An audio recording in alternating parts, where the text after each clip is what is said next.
Goeiemiddag, Saterdag, 13 Junie. En 'n belangrike vraag. Mense vra, kan jy my taai wees in Amerika? Nou, jy kan enige iemand opgee as 'n taai. Dit hoef nie direkte familie te wees nie. Maar hier is die ding wat jy moet verstaan van 'n taai. So, as jy byvoorbeeld vra, kan jy, ek, Morney Botha, jou taai wees? Of my wife, Annelies Botha, die intruder, as jy hulle vra, kan julle ons taai wees?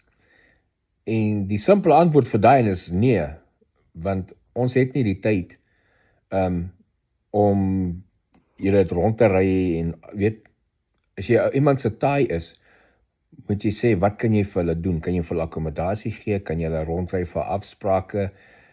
Kan jy ander hulp vir hulle gee, jy weet, in die proses en so aan. Eers dan, as jy enige iets van daai kan doen, dan sal hulle jou plaas in daai stad, naby daai stad, by daai mense in daai stad. Nou, hier's die probleem.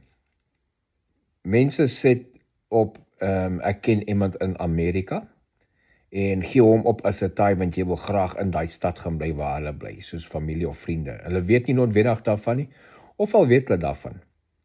Nou gaan jy deur die proses, die aansoekproses, en eventually kom jy naby jou onderhoude en goeders.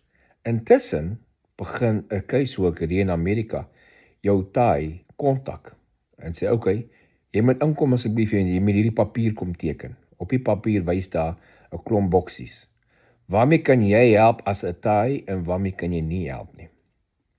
As jy kan akkommodasie gee, goed, dan check jy daai boek. En as jy kan help met rondry, jy weet, vat hom na social security en so, en dan check jy daai boks en so. Maar as jy daar check, op alle goed, ek kan met absoluut niks van dit help nie.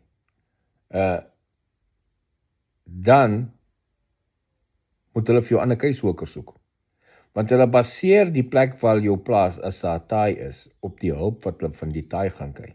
As hulle nou zero hulp van daai taai af gaan kry nie, is dat nie vir jou 'n caseworker daar wat met jou goed kan werk nie. Dan moet jy dan moet jou hele proses op hold wees, sodat hulle 'n ander plek kan soek waar hulle jou kan plaas. So dit is baie, baie, baie belangrik om uit te vind, voor jy enige iemand opgee as 'n taai, kan hulle dit doen. En sommer in hierdie video wil ek net vir mense sê, moet asseblief nie ons opgee of eers vra. Ons kan ongelukkig nie mense help met dit nie, want ons werk te lang ure en ons het nie die tyd om. Ons kan nie eers, ons kan definitief nie akkommodasie gee nie, en ons kan definitief nie mense na werk vat vir interviews of vir social security of al die, ons het nie ongelukkig nie die tyd vir dit nie. So, dit is belangrik om te onthou, vind uit, as jy iemand wil taai maak, praat eens met hulle, en maar, voor jy enige iets opsit, en ongelukkig aan ons kant, daar is al mense wat vir my en vir die intruder gevra het, kan ons asseblief vir 'n taai wees? Ongelukkig nie, want ons kan ongelukkig niks vir julle doen, as 'n taai nie, ons het net hierdie tyd nie. Hoop daai informasie help, geniet die dag verder. Cheers.